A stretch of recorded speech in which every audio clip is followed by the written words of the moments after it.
Clash of Clans is a real-time strategy game in which you design and build your own medieval village, populated by bloodthirsty barbarians and wizards. Fend off raiders, battle against players worldwide, and forge powerful alliances with others to destroy enemy clans. Millions of people are playing this free-to-play game right now and enjoying every minute of it. With that being said, here's 7 things that you probably didn't know about Clash of Clans.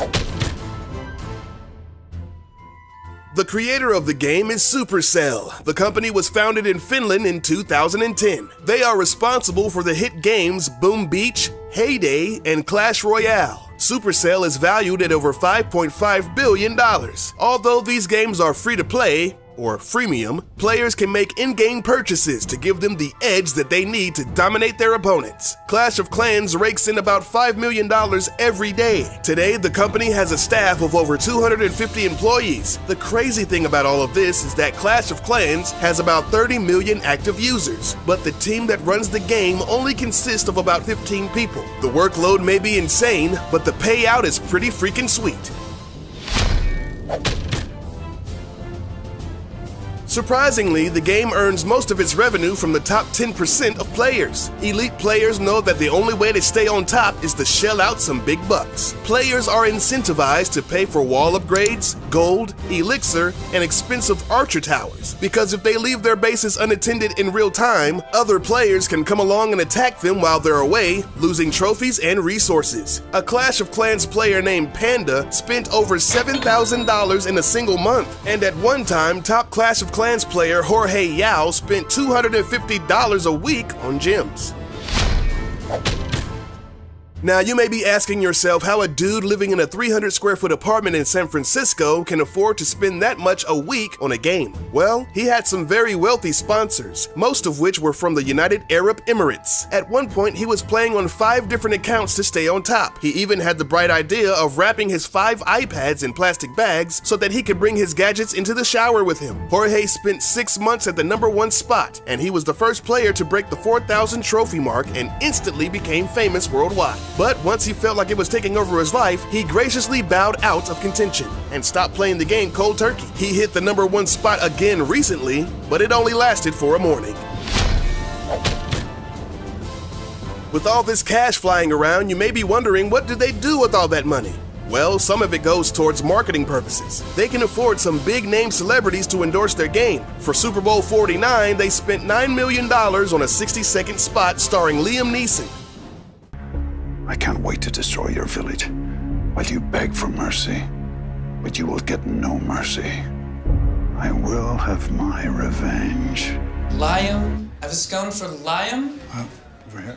This ad was the most watched commercial on YouTube in 2015. At the time of this video, it has around 117 million views. Supercell even got Christoph Waltz, the Bond villain himself, to play in a series of commercials. One even featured the late-night sensation James Corden. But not only do celebrities appear in their commercials, they also play the game. Jeremy Lin, Daniel Craig, and Mr. T, just to name a few. Oh, and don't forget about John Cena! But seriously, he does play. Speaking of Mr. T, Supercell is obviously fans of the Fool Pitier himself. So much so that the Pig Rider is modeled after him. The distinctive mohawk and beard is a dead giveaway. The only difference is the voice. Now you got me.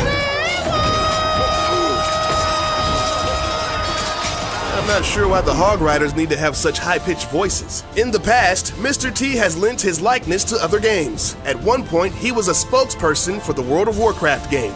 I'm Mr. T and I'm a Night Elf Mohawk. What's your game? Another highly beloved character of the game is the Pika. This seemingly unstoppable force has the strongest armor of any elixir-based troops and the highest damage of any normal unit in the game. The letters P-E-K-K-A don't officially stand for anything in particular. Supercell held a Facebook contest in August of 2012 to see who could come up with the best written-out name for Pika, as judged by the number of likes. The name, Perfect Enraged Knight Killer of Assassins, was the winner. But what is a Pika? A knight? A samurai? A robot? No one knows. But the mysterious and dangerous Pika is a girl.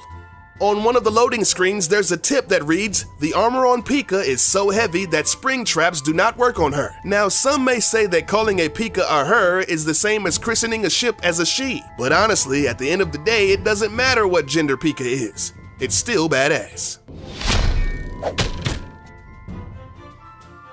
One of the best features people respect about this game is the personal break timer. Basically, if you're playing the game non-stop for an ungodly amount of time, let's say 6 hours, the game automatically kicks you out and makes you take a break, sort of like a cooldown period. Folks have speculated that Supercell did this to deter people from using game-cheating bots, allowing them to stay online and protect their defenses 24/7. But most people think that it's just so people don't die while playing video games. Over the last decade, there have been dozens of well-documented cases of people succumbing to exhaustion, dehydration, and even cardiac arrest while playing non-stop for days on end. Dude, your castle's getting ready. Oh my god! Thanks for watching. We hope you enjoyed this video. If you did, then please leave a thumbs up. Next time you see your buddies, you can blow their minds with some of these amazing facts.